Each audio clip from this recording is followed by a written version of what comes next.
is the fan clutch. This is the new one bolted to it. So this actually spins and tightens onto the hub of the water pump, which gets spun by the serpentine belt.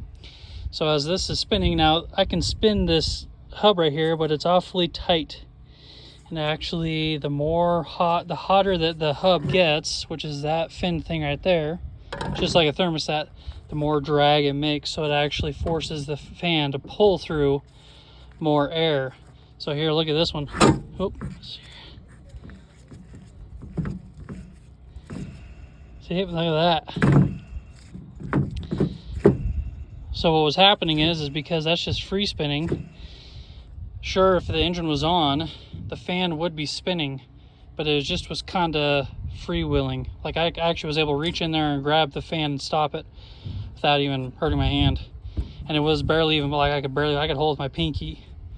And so what was happening is the multitude of symptoms is that because this is free spinning so much, it's cool, it's fine if he's going down the road. He's got airflow just naturally going through the radiator.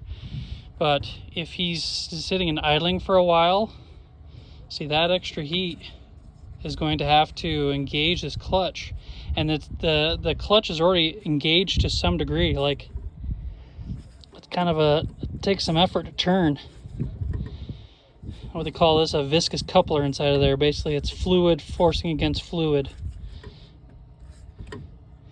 Anyway, so what's happening if you were to sit there and idle for a long time, well, the clutch is free spinning, and it's actually not going to engage the fan well enough to draw air through, which causes overheating.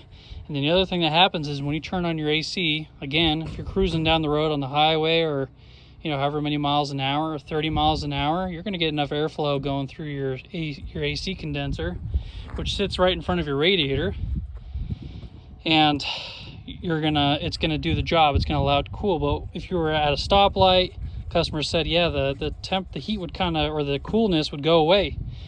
Well, what's happening is in order for the AC condenser to work, we need air being drawn through by this fan clutch and the fan. We need air drawn through the condenser because that actually cools down the refrigerant inside of the condenser, which allows it to continue on. If it doesn't, then it'll just keep building pressure and keep getting hotter and hotter until maybe you started going again, down the road, then the system will kind of smooth itself out. So anyway, here's kind of a visual of, this is what a mechanical fan clutch looks like, and they're really, really ingenious. All the new trucks are all electric now, so they kick on, kick off whenever they want. But these are pretty kind of what you could say archaic, but still very, very effective. So it'll always be drawing some amount of air. But then let's say if the engine's getting hot, you're going up a grade or you're pulling a trailer and the coolant's getting hot, the heat inside of this fan clutch, because this is sitting right in front of the radiator, like this, spinning and whatnot.